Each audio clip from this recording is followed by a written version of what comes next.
We are driving home. We just went and saw Deadpool. Yes, we did. Oh my God. Now, Liana had never had any experience of Deadpool before. What did I know about Deadpool? I knew that he was a mutant of some kind. He was a super dude. He was one of the super dudes. I know he was a smartass. I knew that he used blades or swords. And he talked shit all the time. He was really shitty in the Wolverine movie. There was jokes about sewing his mouth shut, not having an animated green suit. Yeah, but all these were like all in the trailers as well. So anybody who's been following along kind of knew. All those moments that were in the trailers. I didn't laugh at, really. Again. No, because I'd seen them. But I wasn't like, oh,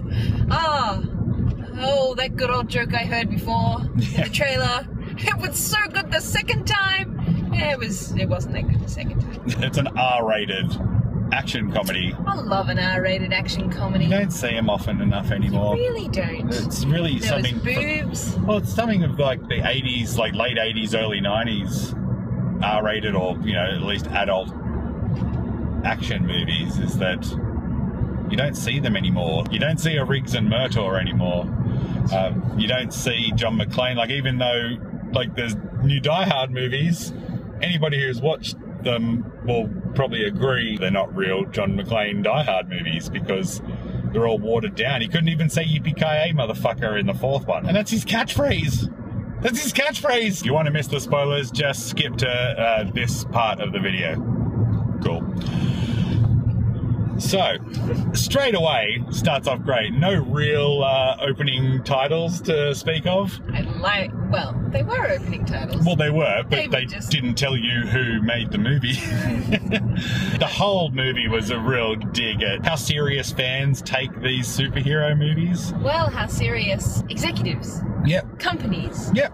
They take the comic book movie very, very seriously now because they're big money. They can't make a wrong move, and they can't not make it for children because that's where all the money is. I remember the old days when movies used to have violence and comedy together. Maybe not as graphic as this violence. People died. I think it's funny, like, the R rating often comes from not the violence, but the boobies.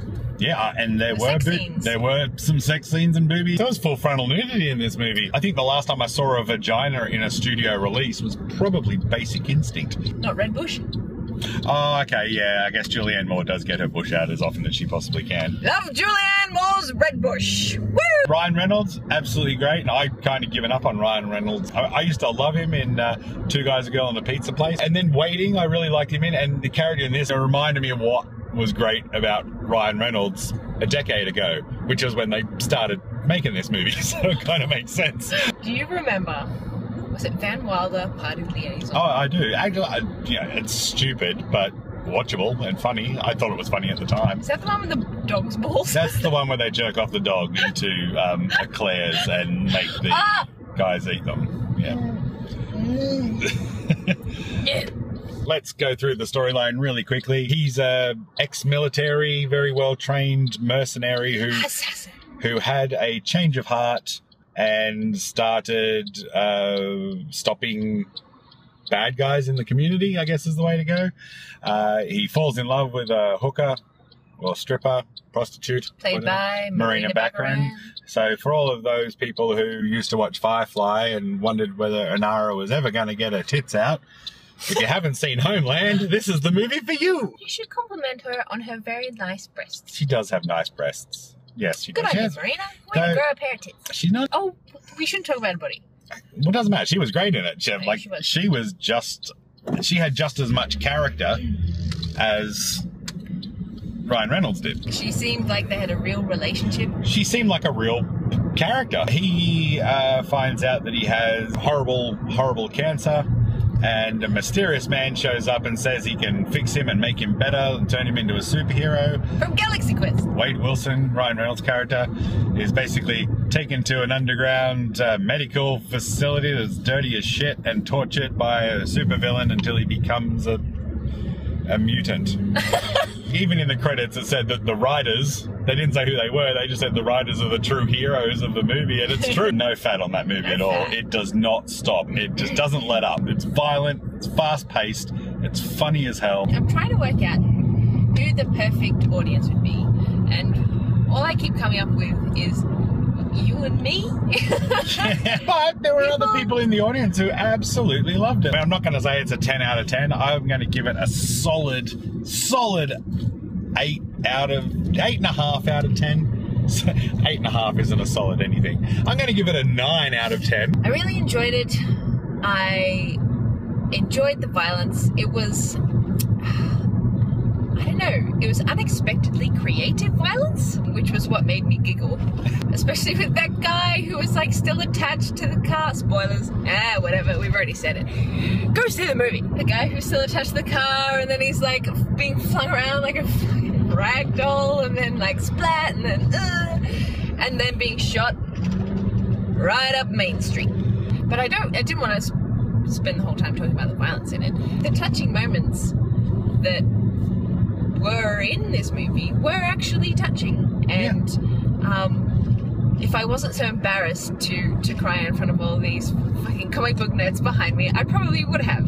You know, when they're talking about the cancer and they're talking about what to do, and you know, those moments rung true.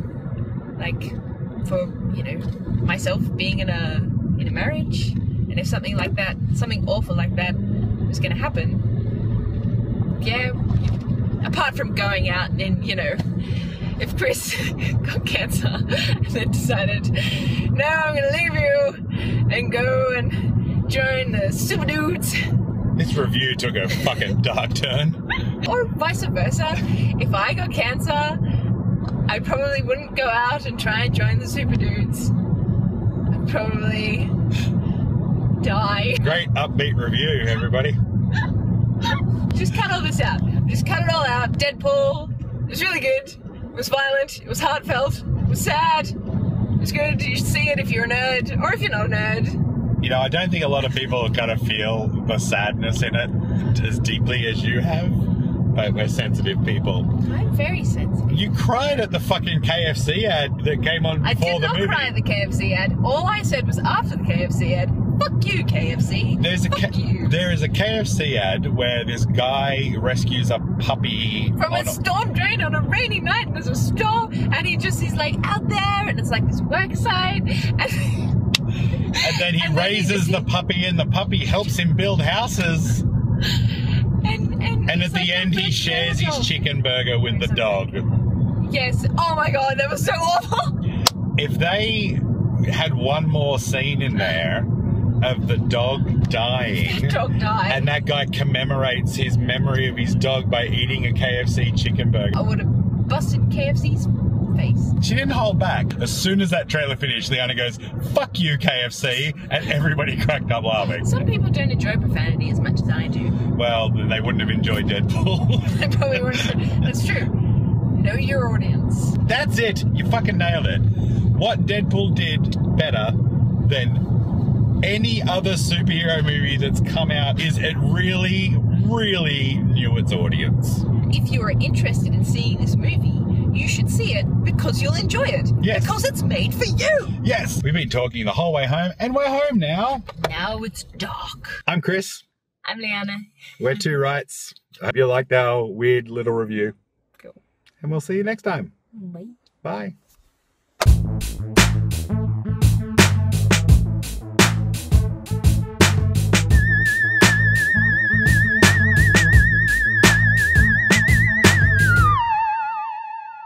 Dog sperm is a no-no. Colonel Sanders.